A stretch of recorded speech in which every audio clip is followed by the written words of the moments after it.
All right, I'm going to go ahead and get started. It's 10 o'clock here on the West Coast, so if you guys are on the East Coast, welcome to this Wednesday webinar. We're going to be talking a little bit about surfacing today, so titled Don't Let Surfacing Slow You Down. Going to try to do this in about 30 minutes to be respectful of your guys' time. I'm Jared Spaniel. I'm one of the applications engineers with Desai. We're going to be Desai Solutions with Digital Dimensions, and I'm out of the Fresno office out here in California. So let's go ahead and get started with what we see what we got today for you guys. So a brief overview here, what we're going to be looking at. Going to start out with a knowledge test, kind of warm you guys up, make sure you're awake out there, see what you know about surfacing. Got a good one today that I'm pretty excited about. I'll do a quick surfacing primer, basically just show you guys a little example in SOLIDWORKS of what surfaces can potentially be used for, what one of their uses might be. And then I'm going to try to structure this where I'll bounce around a little bit and give you guys as much as I can in the time that I have. So I'm going to look at some of the basics of surfacing. I really want to give you guys some of the introductory stuff, some of the theory stuff, so you guys can more or less understand surfaces, what they are, what they do, what their capabilities are, instead of just basically showing you how to model a bunch of complex surfaces, right? And then we're going to look at a high-level workflow so you can kind of understand the steps that you would go through whenever you're doing creating a surface model. And then bonus, I want to show a couple of the items that are what's new for surfacing in SOLIDWORKS 2017. And then we'll just do a quick summary and closing. So that's how I'm going to structure it. So let's go ahead and jump into this. So one of my goals here is to have this be for more of a beginner, intermediate surfacing SOLIDWORKS user. So, you know, when someone mentions surface modeling to you, is this your expression?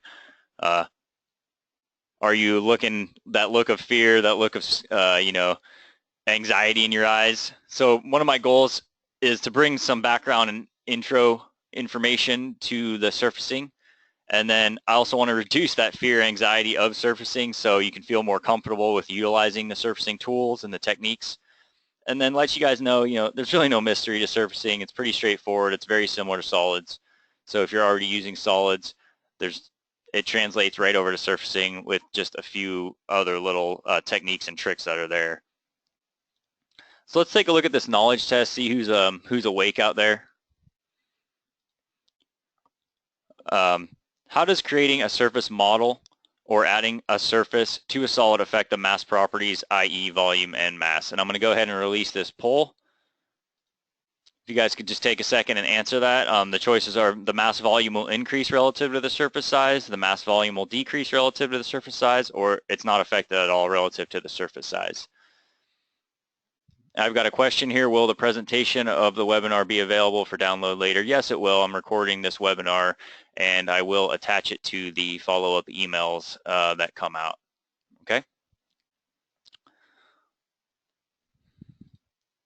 So I've launched the poll.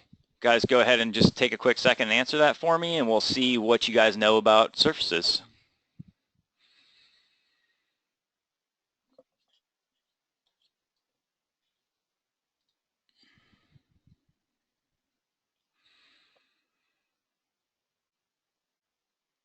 I'll give it a few more seconds here just to go through, and then I'll go ahead and close this out.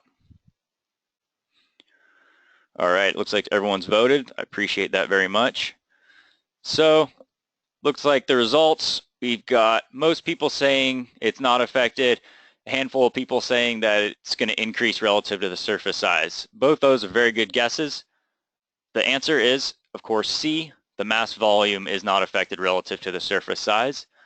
So we're going to talk about that a little bit more during the webinar and why that is and what is actually going on here. The people who said increases, I can definitely understand why you would think that, but in this case, that's actually not the case. So let's go ahead and move forward, and we'll have a little bit more explanation on this question coming up. So I kind of wanted to jump in real quick and do a surfacing example here, just a very simple thing, get you guys thinking about surfaces, and also a little bit of more of explanation on my my knowledge test question here, right? So let's go ahead and take a look over at SolidWorks.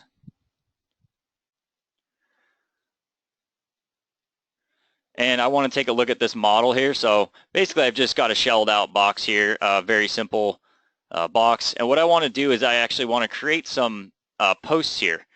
But I want the post to be at a very specific angle. So, I could do this a couple of ways. I could use a plane. It's a little bit more difficult with a plane and would take quite a bit more steps, quite a few more steps. But what we can do here is actually I've created this sketch. And what you'll notice here is I've just got a construction line here on the bottom and then another line with an angle defining the location of my line. So I'm actually going to make this 45. I want to make my line 45 degrees here. That's the angle I want these posts that I'm going to create at, right? So what I'm going to do here is I'm going to go up to my Surfaces tab up here, and if you don't have this enabled, all you have to do is right-click and turn on your Surfaces command manager up here. And then in this case, I'm just going to use an extruded surface, and it creates basically a reference surface plane here for me, and I can resize this. It doesn't matter what size it is. I'm just going to leave it as whatever it is here. It's not important. I'm going to check out of that, and I'm going to have this surface plane here. And what I can do with this surface plane is I can actually sketch on this surface plane. So I can create a couple circles here and place them here and here. I'm not worried about the sizes or defining those right now. I'm just going to leave them as they are drawn here for the example. I'm going to check out of my sketch, and what you'll notice is I've actually drawn those circles on this surface kind of reference plane here.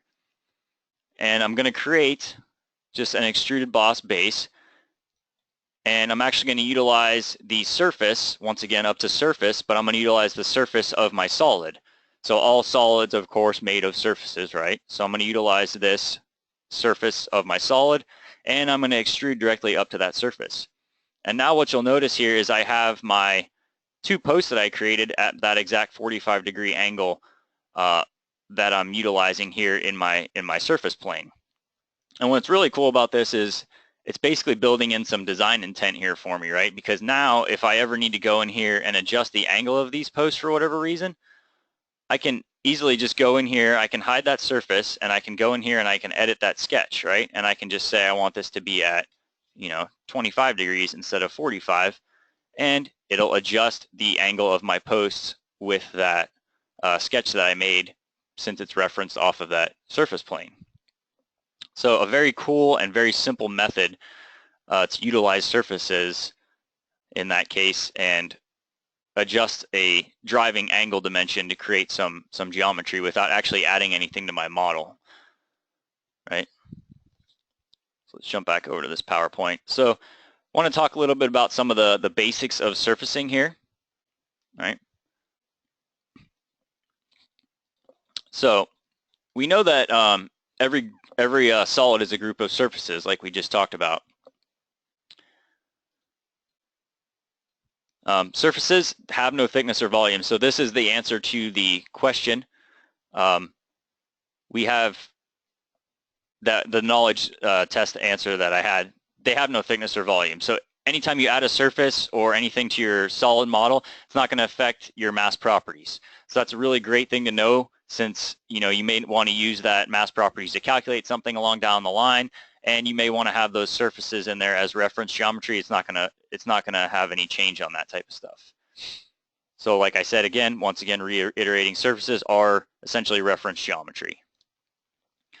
Another great thing about surfaces is they allow the creation of one face at a time, while a solid model will force you to create all faces at once.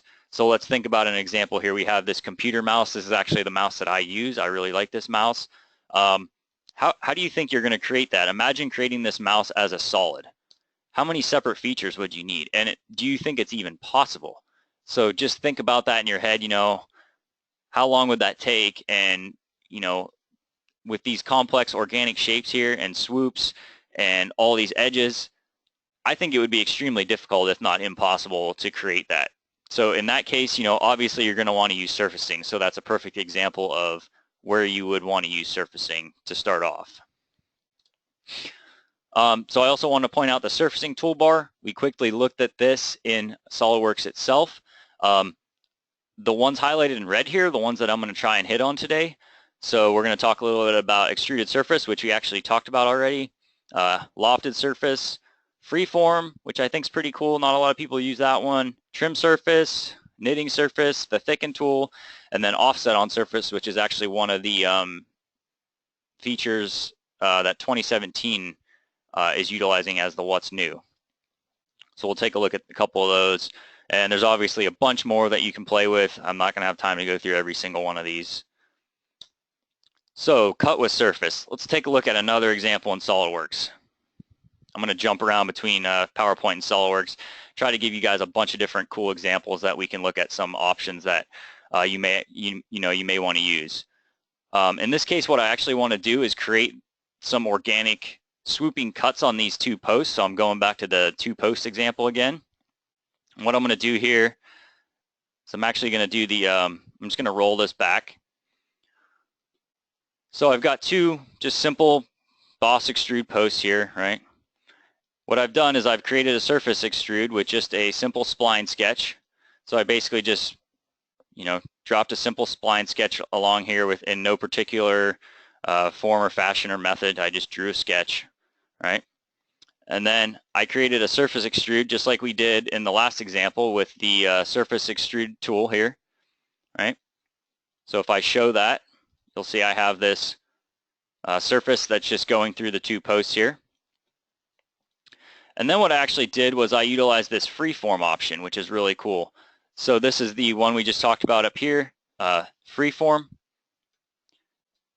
So if I go in here and edit this, what I can do here is I just select this face, I select the face of my surface, and then I do add curves, so I can add more curves here. So if I select add curves, I can just drop more curves along this face. If I turn that off, I can add points to my curves. So if I come in here and just add more points, I can do that. And then what I can actually do is grab these points and I can just drag and drop these points and create some really neat, crazy organic geometry here, right? I'm pretty much have no limits to what I can do with this. You can make some really weird stuff and move these points around and create different shapes and stuff like that.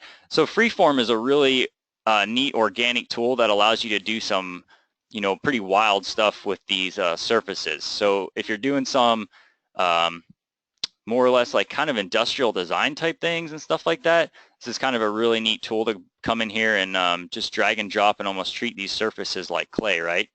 So if I go ahead and just check out of that, got some pretty wild surfacing action going on here, right?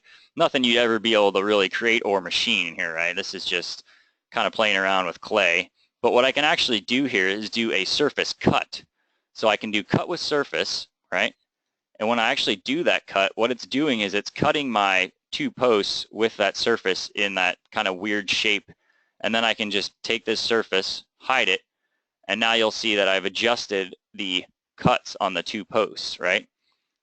So it's just another technique that you guys can put in your toolbox. If you get in a situation where you're trying to do something crazy or you want to play with some surfacing tools, you can make some really wild stuff with the cut with surface and utilizing that freeform option, right?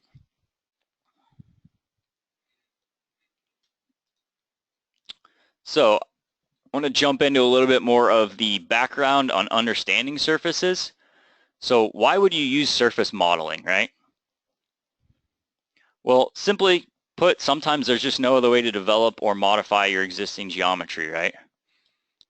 Solids are going to build enclosed profiles for you, and sometimes the geometry you want to create or that you envision is just so complex that it's going to have to be built face by face instead of having, like we talked about, all faces at once built. There simply may not be a suitable starting condition for a solid blend, so you're going to need to use multiple surface blending techniques to get that to look the way you want it to look. Another good point is you can use surface modeling as an intermediary step to the solid, so there's nothing wrong with that. So starting out as a surface and then building on it and then creating a solid later on down the line. So that's perfectly acceptable as well. And the inverse, why would you use solid modeling, right? Going to use solid modeling if your geometry is simple, maybe it doesn't require complex shapes, Maybe you're dealing with, some simple machine parts that are real blocky, anything like that. Most people use solids modeling in their day-to-day, so that's the most common method. You get a watertight solid as your end result without any extra steps, essentially. And you can use the solids method when the end results can be achieved more efficiently. With that being said, surface modeling is usually more steps and it's usually more time, but the complexity level of it is usually much higher. So in that case, it kind of relates, right? So let's talk a little bit about solids versus surfaces, just to kind of get some of the definitions down. Understanding these solids versus surfaces, both can have similar geometry and topology. So they both have edges, faces, vertices, that type of stuff, right? A solid body edge is bound by two faces. A surface body edge can only be bound by one face. And if you look at the examples I have here on the slide, on the surface example on the left, you'll see that the surface body has edges that are bound by only one face. So there's 4 edges and a single face. So that's clearly a surface. If you look at the solid example here, we have a solid body, but every edge is the boundary between two faces is a solid. In this case, we cannot actually create this geometry shown as a single body. Why? Because it would violate the definition we just talked about. The red edge here in this case bounds 4 faces opposed to 2 faces. So it cannot be created as a single solid body. I always like to show these slides because I like to go over the workflow at a high level, because this kind of illustrates how a transition from modeling and surfaces to a solid goes at a real base level. So giving you an idea of the steps you would need to take to create that. So you can, you create a surface utilizing any of the tools that we have, like extrude surface, revolve surface, swept surface. These are very similar relationships to the solids tools. We have extruded boss, extruded base, we have a revolve solid tool, we have a swept solid, stuff like that. So it relates directly to those types of tools. You're just utilizing a surface in this case. And then you can utilize other commands like trim surface, extend, any of those, etc., to complete your geometry.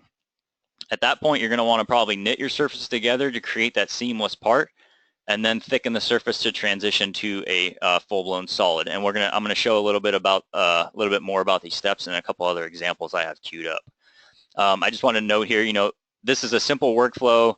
It's not all inclusive. There's many other steps that may need to be taken to complete a complex model, such other things like creating parting lines, draft angles, blending surfaces. Maybe you have some complex lofts in there, sweeps, stuff like that need to be created to get to the final result. But just as a high-level breakdown, those are basically the steps, the mandatory steps that you would need to have to go from surface to solid.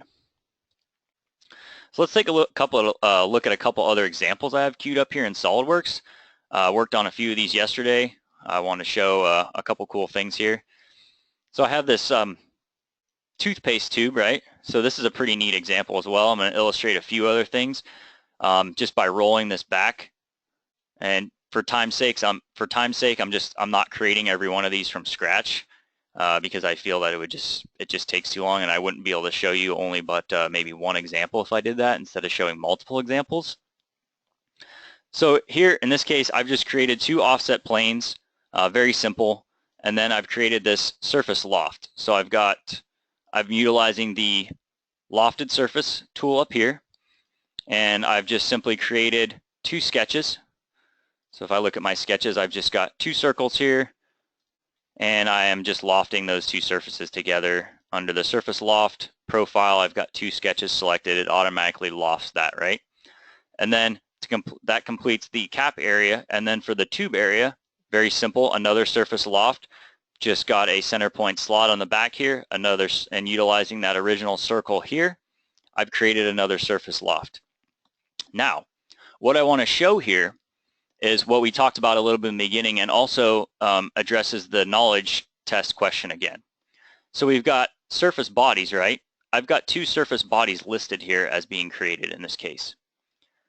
If I go up here to my Evaluate tab and look at my mass properties, look what's happened. It's grayed out. I can't actually look at anything because there are no mass properties. There's nothing here right now. I'm simply looking at reference geometry that is just surface reference geometry. It has no volume, it has no thickness. If I section this, all you see is a hollow, two surfaces, nothing there. So technically there's nothing there. So if I do a thin extrude here, you'll see now that my mass properties has been re-engaged. I can look at it. I've added the little cap area, and we've got some mass here because I did a solid extrude instead of a surface, right? Now, the way that you get these two surfaces to be actually solids in this case is I utilized the thicken command. So if I come back up here to surfaces, look at this command here, thicken, and if you hover over these, it also tells you what they do. So that's another really great feature, right? So creates a solid feature by thickening one or more adjacent faces. Adjacent surfaces must first be knit. Okay. So I did a thicken command, right? What did that do? I'm going to turn on the section. I'm actually going to turn off my planes. And I'm going to zoom in here, and what you can see has happened is I've actually thickened this surface. So now this is actually a solid. And what you'll notice also here is a good indicator of that is, so before under surface bodies, I had two surface bodies, loft 1, loft 2. Now I have only loft 2, and my thicken command is now turned into a solid. Same thing here, if I pull this down to thicken this other body, what's happened is now I have two solid bodies, thicken 1, thicken 2, and no surface bodies. And if I check my evaluate tab, my mass properties have changed and increased to accommodate those two surfaces, right? And then the rest of all the rest of this is I just added utilizing the new thread feature from last year. Very cool.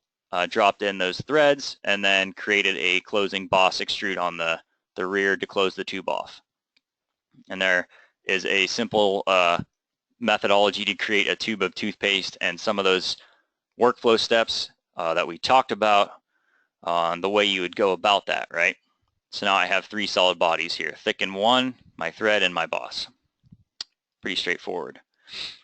Let's look at another quick example. Let's look at this mouse. So remember we talked about organic shapes and how you would actually need to create this. I'm going to do the same method here. I'm just going to roll this back after I created it. And what you'll see here is I've just got a couple curves here.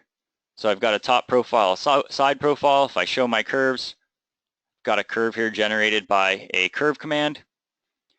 And then I've done a mid-plane. And I'm utilizing, once again, the surfacing tool, lofted surface. So if I come in here, I've utilized guide curves in this case as well. So what guide curves do is they allow you to guide how the surface is being lofted. So I've got a couple profiles, and then I've got a bottom edge guide curve here and that original PL guide curve we saw. So all that did was create that complex shape for me in one command, essentially. Then I've done a surface extrude over here, and once again, I'm utilizing this just as reference geometry, very similar to how I showed in the first example. So I can go ahead and hide that. I don't really need to see that. And what I did to close that off was I utilized this surface fill command from up here, which basically created a surface from my reference geometry and my curve. And then all as I did, you can see that this is still a hollow surface, and I have surface bodies. I have no solid. If I check my evaluate tab, I have no property. I have no mass properties available. And then obviously, another great technique is utilizing the mirror command. So I've utilized that mirror command to mirror my geometry from one side to the other. And then I'm open on the bottom here, so you can see the surface plane is a great tool because this is a planar surface on the bottom, and all I have to do is one command and I can enclose this entire surface. So I engage the surface plane. So this is planar surface from up here, creates a planar surface using sketch or set of edges. So I just selected the edge here, close that up. And what you'll notice here is I still have all these as surface bodies, right? This is still a surface, there's nothing here. It's still just a hollow shell. So if I look at my section view, I see a hollow shell of just emptiness here. But now in this case, what I did was I utilized the knit surface. So combining these surfaces together to create my solid. So what I want to note here is watch my folder up here for surface bodies. Once I knit this all together, what's going to happen is now I have one single solid body that is called surface knit, and you can see that this is solid and my mask properties are now available, and if I disengage my section view, I have a solid body. So that was simply the workflow we discussed about how to go about starting with a surface to a solid in a few basic steps here. So utilizing loft, extrudes, fill, a couple other ones we discussed, and then the final knit to create that solid body, right? One other cool one I wanted to show was this remote, because what this is allowing us to do in this case is build this remote with a sketch picture. So this is a really neat technique to start surfacing. So if you have a just like a simple sketch or a picture, you can easily import that in as just a sketch picture within your feature tree here. And then you can actually sketch around that to build your geometry. So you can bring it in, you can resize it, and then you can take in sketch around this picture to create, you know, complex shapes and geometry here. So I'm actually sketching around two pictures, one on the top plane and one on the front plane, and then basically melding those together with some surfaces to create a complex surface here. So I just want to use that example. This is obviously an example that's quite complex, but to just show the sketch picture importing option and the ability to do that, which I find really makes it really easy to basically sketch and draw around in SOLIDWORKS. So let's jump back over here. So let's look at the what's new for surfacing. I definitely want to make sure I hit this because they did add some neat stuff here. So for new surfacing in 2017 tools, we have the wrap on any surface. So in this tool now there's no more restriction to cylinders or cones. You can wrap onto multiple faces, and you can utilize the Instant 3D for dynamic dragging. And then we have offset curve on a surface, so you can select edges or a complete face to offset a curve. So let's take a look at those and see kind of how those work.